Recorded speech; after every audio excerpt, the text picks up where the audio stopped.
Hello, it's Lexi at Cozy Tea Cafe over on Bookstagram, and today I'm going to be summarizing Kingdom of Claw, which is book 2 in the Ashen series.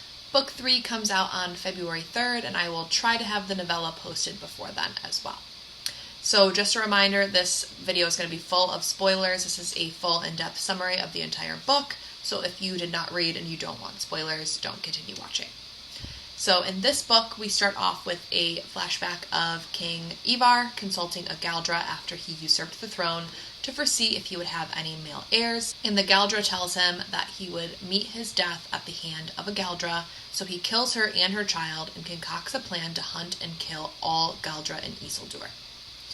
While on the road, Scylla asks why Ray keeps looking at her scar, and he says that she reminds him of a girl who's long dead, and she's suspicious that Ray has figured out who she is and will turn her in like Jonas did. When they stop in a small town, Scylla tries to run away, but Ray just whistles and Horse returns with her on his back. Ray tells her to not put herself in harm's way and says that he knows who she is and was with her when he got her scar. He says if their people knew she was alive, it would bring them hope, but she doesn't want to be used as a pawn again. Saga attends a sermon by the High Gothi and her mental shield slips. She hears Signy thinking about Ace's resilience, and she's sending wolf feeders after her today. Saga tries to intercept the queen's letter to save her sister, but she runs into one of the Zagadkian men who are there to trade, so she tells him that her name is Orla.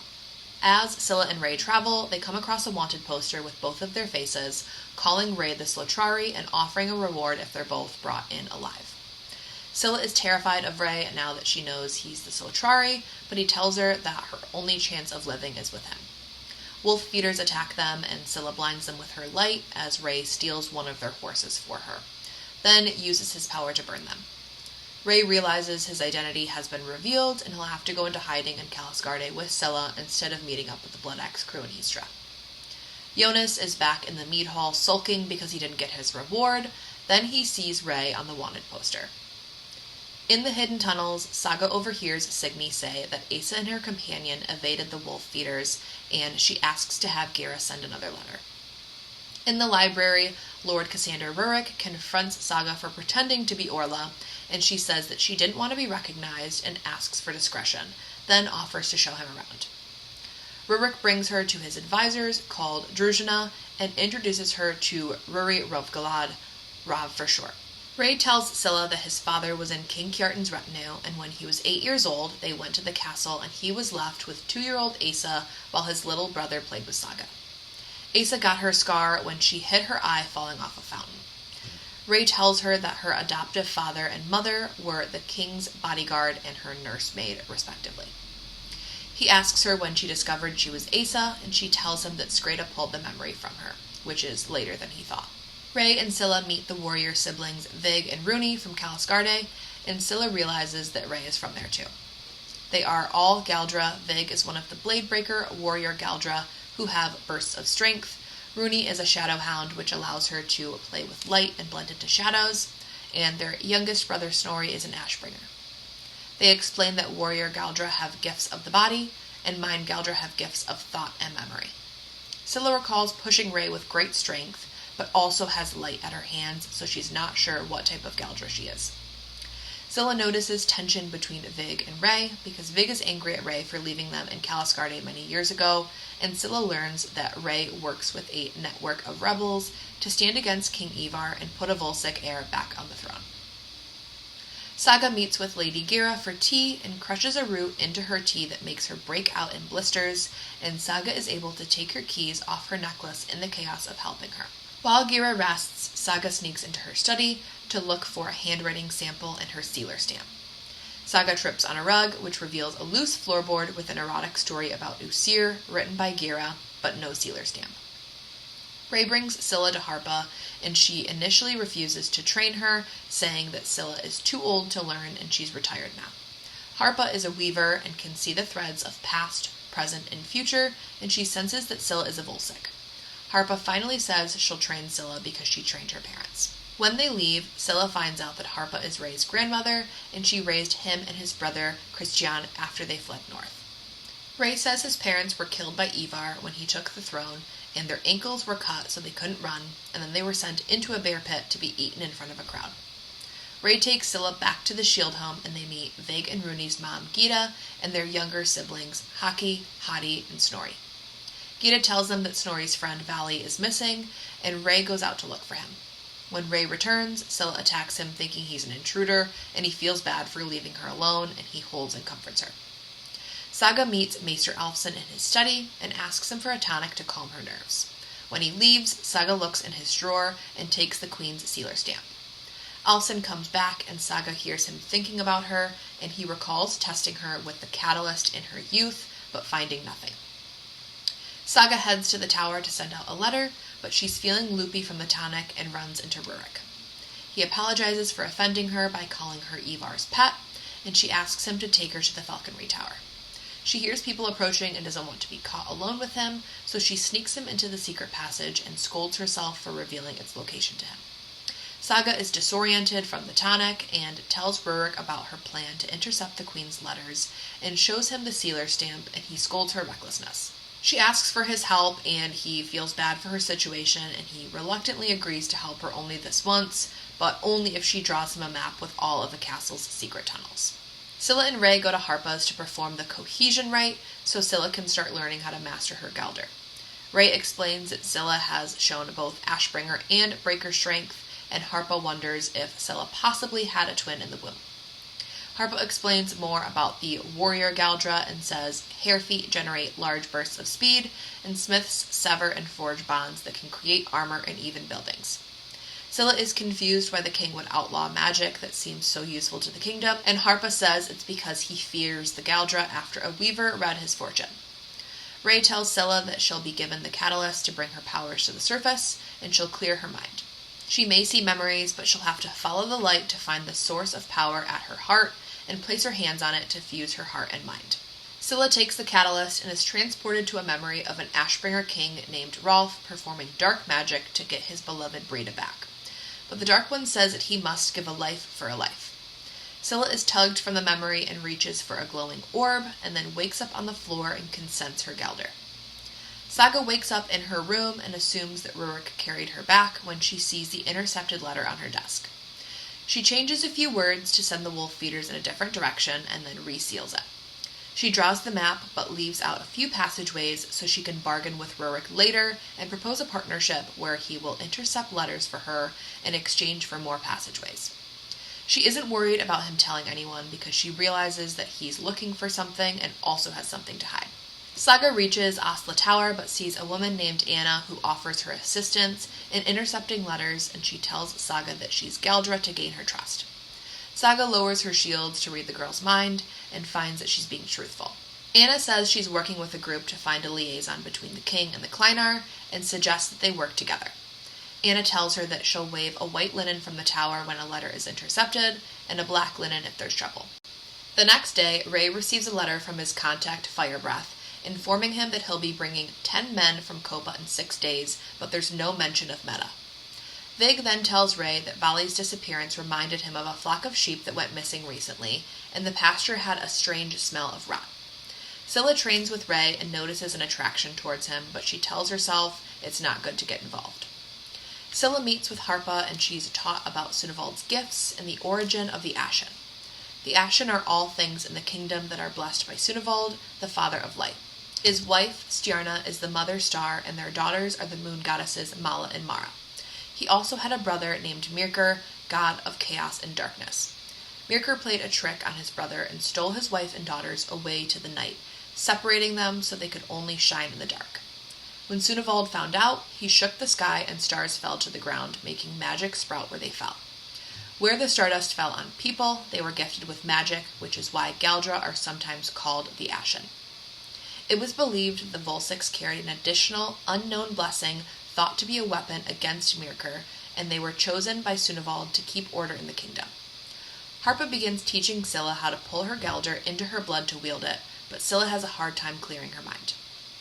Jonas is still in the mead hall, listening in on the Kleinar's conversations about the wanted posters and rewards, and he's grappling with either helping Ray or betraying him to the Kleinar.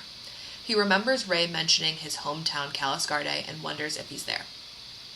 Saga looks through the records and finds a large number of Kleinar who were killed or injured on the job and quickly replaced, and she jots down their names to investigate.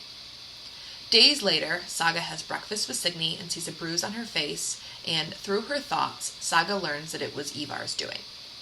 Signy mentions that her whole family was killed before her betrothal to Ivar, and Saga notes their similarities and wonders if she's just misunderstood. Signy's thoughts wander to the Black Cloak, and Saga thinks that he must be the liaison that they're looking for. Ray and Vig examine the pasture where the sheep went missing, and they find a pile of dung from whatever ate the sheep, and Ray brings it back to examine. They start to argue, with Vig telling Ray that he turned his back on his kin to chase glory, and Ray tells Vig that he cowers in the north so he won't get his hands dirty. Then Ray sees an upside-down protection sigil carved into a tree, which is the rune for death. Saga sees the white linen and meets Anna, but the letters don't have much information. Anna tells Saga that her organization is called the Appraisna, meaning uprising, and tells her that they've been investigating Galdra that have been arrested but have gone missing before their execution, and they believe that Queen Signy is involved and plotting against the king somehow. Saga asks if there are any Galdra that can read thoughts, and Anna says readers are a type of mind Galdra, but they're extremely rare. Mind Galdra can use their gift without a cohesion rite because they don't need to use their source. But after the rite, readers can influence others' thoughts. Anna says that she sent word to the Appraisna for another rescue attempt for Saga, but Saga says that her affliction doesn't allow her to go outside, so it won't work.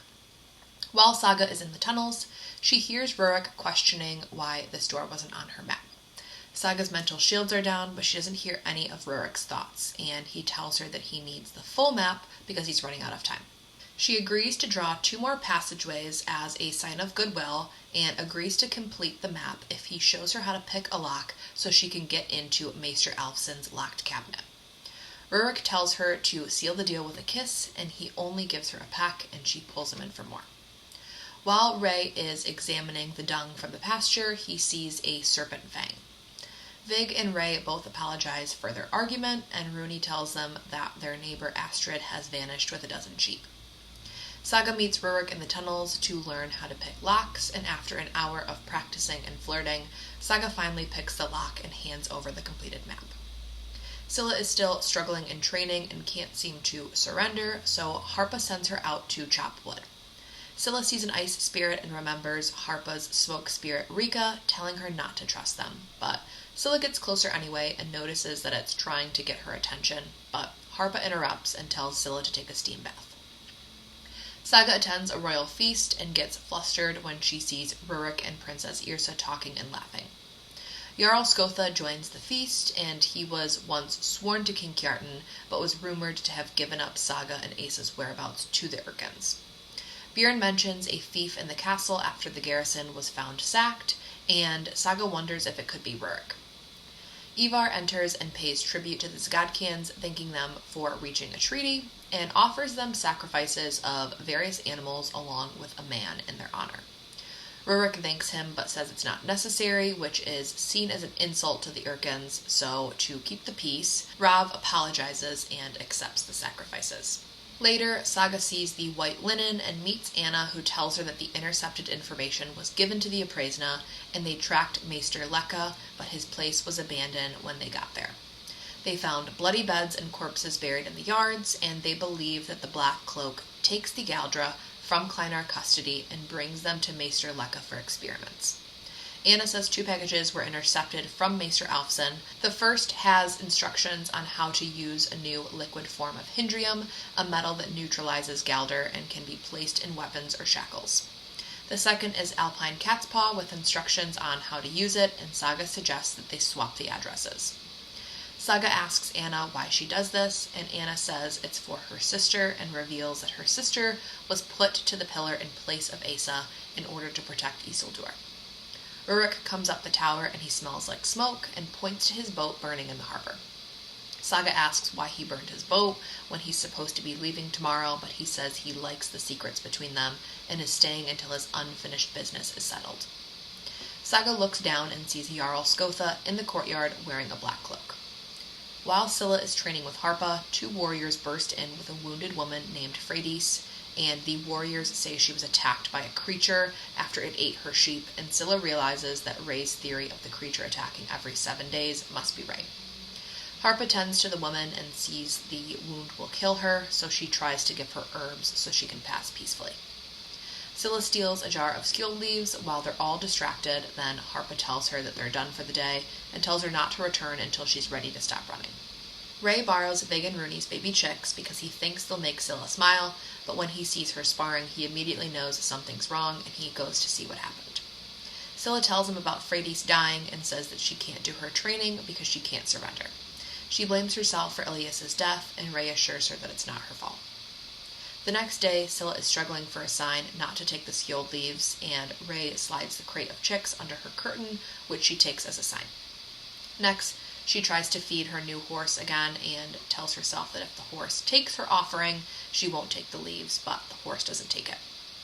Scylla reflects on her father and finally forgives him and herself, then drops the jar to the ground. Ray enters the stables and sees the leaves, and Scylla confesses that she stole them from Harpa's, but didn't take any, and she asks them to take them away from her. Ray holds Scylla as she cries, and the horse tugs on her hair and finally accepts the treat from her hand, and Scylla names him Dawn to symbolize hope and new beginnings. Jonas is still in Copa, eavesdropping on the Kleinar, and he's getting increasingly irritated that their tips are all wrong, so he finds the commander and tells them that the man they're looking for is in Caliscarde. Scylla starts attending training with Harpa again, and the ice sprites watch her as she chops wood, and she tells them about her day. Scylla takes a steam bath when she's done and feels tension release as light drifts up from her arms. She pulls at the feeling and is finally able to express her Galder. Ray is examining the tooth that was stuck in Phradies' body and realizes that the creature didn't eat a serpent, it is one. Big keeps teasing Ray about his crush on Scylla, and Ray's attraction keeps growing since they've been sharing a room in the shield home. Big wakes Ray up in the middle of the night and tells him that another boy has been taken, even though it's only been 6 days. Scylla is waiting in the room, and she hears a strange voice saying he burned his own boats, but then she can't see anyone. She turns around and sees 5 men at her door holding the wanted poster. One of them is Kettle, who brought Phradies' body to Harpa's, and she realizes that they lured Vig and Ray away so they could capture her for the reward. Scylla grabs her weapon and kills one of the men, then sends her Galder at Kettle, but he disappears because he's a shadow hound. The door flies open and Ray kills the 3 warriors with his Galder, but leaves Kettle alive to question, and he tells Scylla that she did good. Big shows up after and apologizes, saying that Kettle must have followed him through the wards and their shield home is now compromised. Scylla wakes up later and sees that Ray is drunk, and he tells her that the day she got her scar at 2 years old, she asked to hold his hand, but he was too prideful. He felt guilty when she fell and got hurt, so he carried her inside and held her hand while she was stitched up, and then they fall asleep together in the bed.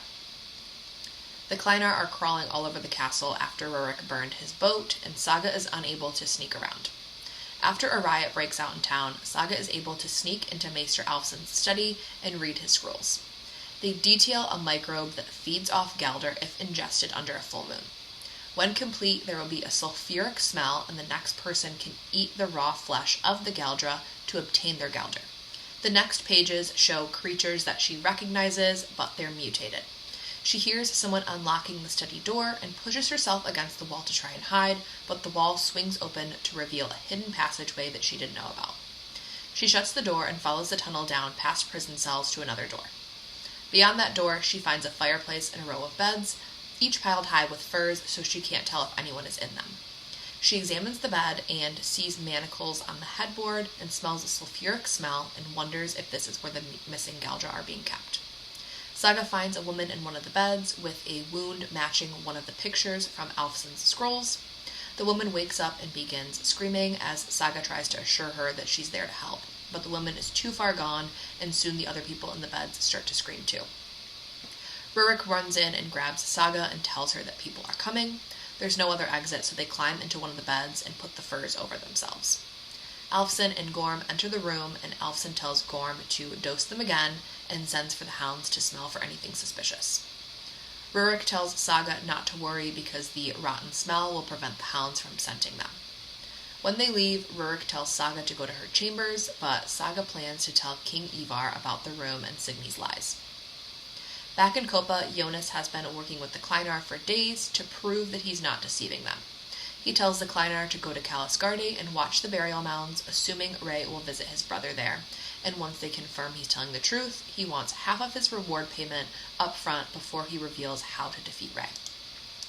Ray got Scylla's permission to tell Vig, Rooney, and Gita that she's Asa, and when Ray talks with Gita, she notices that he and Scylla seem to care for each other, but Ray says that she's not meant for a man like him.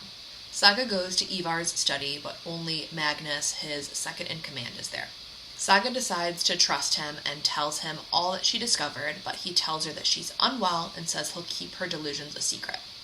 Saga's mental barriers slip, and she hears Magnus's thoughts and realizes that he must be the Black Cloak, and she just revealed everything to him. Scylla wakes up from a nightmare about Ray being in danger and sees a black hawk, which is a death omen, and she tells Rooney that Ray might be in danger. They go to the burial mounds, and Ray is safe, visiting his brother. Scylla tells him about her dream and says that he's a caretaker but has no one to take care of him. Then she kisses him. They hear Rooney cry out, and Ray tells Scylla to run for the trees. Ray sees archers shooting arrows at them, and he's pierced in the neck by a small quill, and he feels his Gelder fade from him. Rooney and Vig attack from the trees, and Ray is knocked out as he hears Scylla scream. He opens his eyes and sees Scylla about to be shot, but she wields her Gelder into a sword and cuts the man's head off.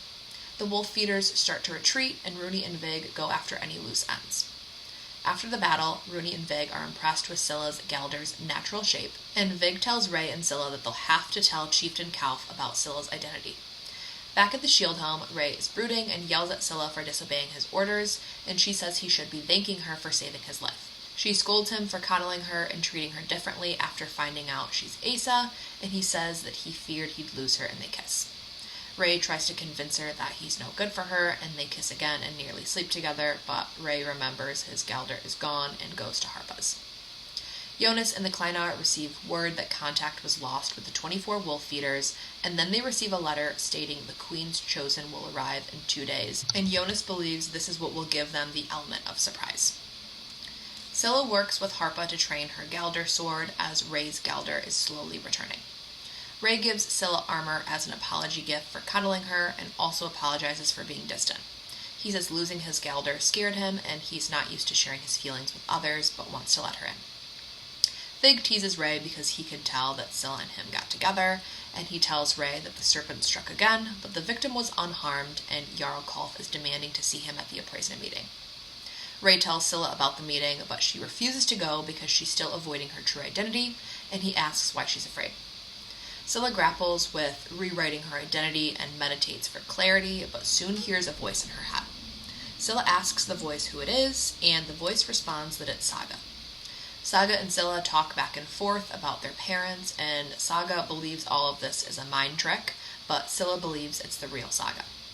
After the voice fades away, Scylla finds Ray and tells him that she'll go to the meeting with him. Saga receives a note from Rurik saying the room is gone and cleared out, and she's anxious about what Signy will do now. At dinner, Signy tells her that there's to be an execution at the pits today, and Thorir will ensure that she revives to her duties on time. Ray and Vig talk to Biala about the serpent, and he says that he saw a scaled creature with fangs as long as 10 horses, but it was scared away when a large cluster of ice spirits swarmed it. Scylla is fetching water from the lake when she sees ice spirits trying to get her attention and guiding her into a cave. Scylla then hears cries for help and smells something rotten, then sees it's the serpent's lair and eggs have recently hatched. Scylla sees corpses and bones and knows that the cries of help were just a trick, and she hears the voice of the Dark One calling to her. Scylla runs, and the serpent with its 6 hatchlings chase her into the woods, and one bites Scylla as she pushes them back with her Gelder. The venom from the bite sends her into a similar vision from her cohesion rite. She sees a young girl who she finds out is her mother, Svala. Svala's grandpa, the king, arrives in the courtyard and sends away the guards, then tells Svala that she's a good girl and he's sorry, but he must pay a life for a life, and he stabs her in the neck with an evil knife. The guard runs to Svala's aid and holds pressure on the wound, and someone cries out that the king is dead.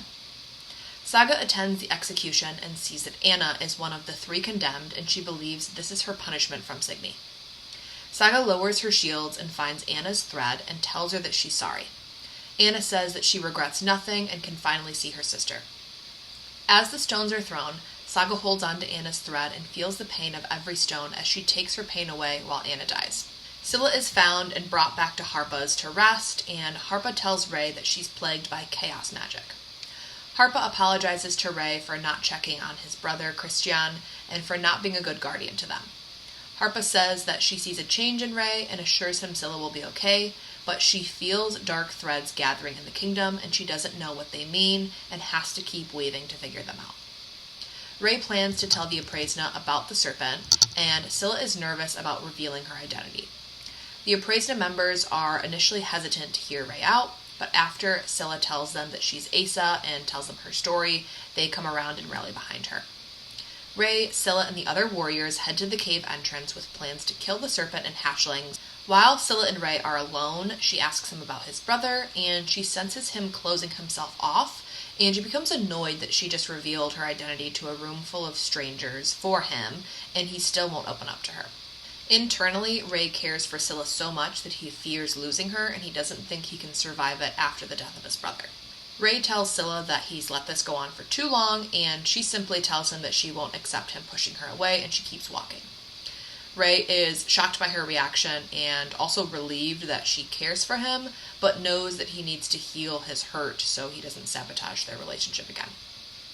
While Saga is in her room, Rurik climbs through her window and apologizes for the death of her friend and says that he knows what she did to ease Anna's pain.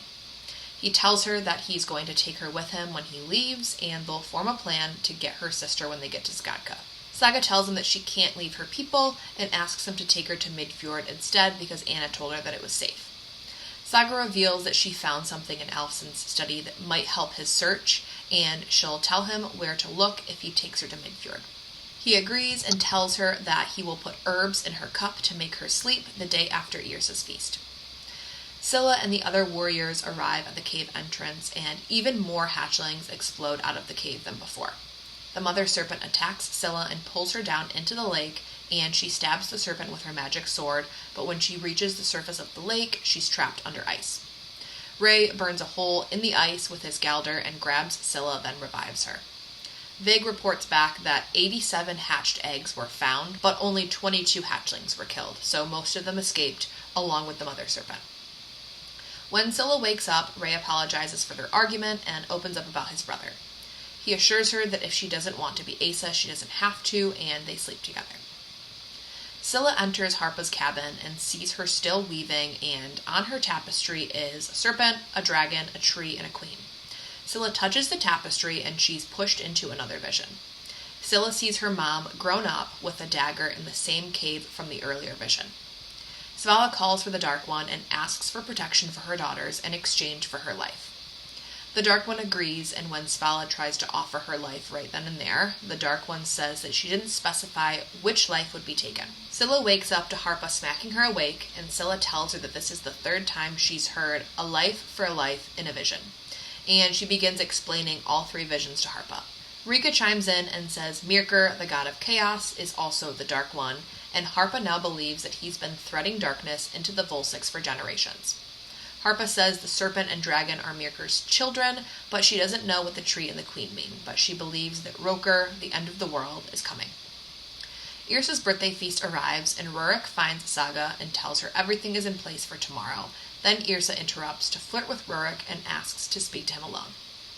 King Ivar makes an announcement that Yrsa has chosen her champion to fight amongst the best warriors in order to win glory and honor, and Yrsa has chosen Rurik. The champion will fight in 5 rounds of single combat with no armor or weapons. Rurik wins the first 4 rounds easily, and in the last round they bring out Thorir the giant. During their fight, a blade somehow ends up in the ring, and both opponents deny bringing it, so it's not technically against the rules to use it. Thorir attacks Rurik with the blade, and during their struggle, Thorir falls to the ground on the knife, and he rings the bell to end the round and receive medical attention. King Ivar crowns Rurik as the champion, and he brings out King Kjartan's skull for Rurik to drink out of.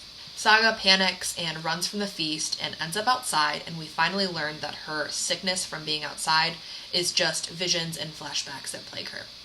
She sees a memory of Magnus and his men cornering her in the stables 5 years ago, and they grab her and brand the back of her hand. Saga takes off her gloves and starts to cry as she relives the memory. Then she starts to panic from being outside, and Rurik shows up and comforts her and tells her that he didn't drink from the cup, and they kiss. Rurik feels Saga's hand and demands to know who did it, and she tells him it was Magnus. Then Saga sees that Yrsa is watching them. Saga runs back to her room, and Signy barges in and yells at her for leaving the feast early. The next morning, Saga goes to breakfast, and the second dining table that's usually reserved for the Zygodkians has been removed. Signy reveals that Yrsa told her what she saw the night before, and tells Saga to explain herself. Saga confesses to kissing Rurik and apologizes to Bjorn. Signy tells Saga that the Zygodkians fled in the night and never really cared about her, and King Ivar thinks Rurik has personally insulted him and says that the treaty is off, despite Bjorn's protests that their people need the grain. Ivar says that the betrothal to Bjorn is also off, and she'll marry Magnus next week instead. Saga returns to her room and stands on the ledge of her window and contemplates jumping. Harpa explains that no one knows the full story of Roker, but it's said to begin with frost and end in fire. It starts when 3 long winters bring famine, and ends when the sleeping dragons wake and burn the world. In Harpa's weavings, she sees dark creatures crawling from cracks in the world, including Mirkur's daughter, the Mother Serpent. It's been said that only the Volsics can stop Mirkur's chaos, and Ray believes this is why the ice spirits have sought her out. Scylla suddenly hears Saga's voice in her head, saying she's sorry and she'll see her among the stars, and then Scylla screams. Saga hears Asa's voice screaming in her head and walks off the ledge. Asa tells her to stay strong and assures her that she's going to find her. When the thread breaks, Saga has newfound courage and asks her lady's maid to arrange a meeting with the queen. Scylla tells Harpa and Ray about her mind connection with Saga, and Harper says that she needs to strengthen her mind to keep the Dark One out, but Scylla insists that her sister needs her. They ready for Copa right away, and 9 warriors have agreed to come with them, including Eric, Mir, Rooney, and Jarl Kulf. When they get to Copa, they'll come up with a plan to free Saga and gather the Appraisna warriors for help. Saga meets with the queen about her engagement to Magnus and threatens to tell the king about the Galdra.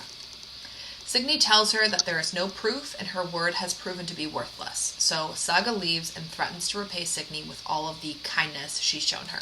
Scylla and the others pass through Svangormer Pass and come upon the remaining hatchlings and choose to attack them.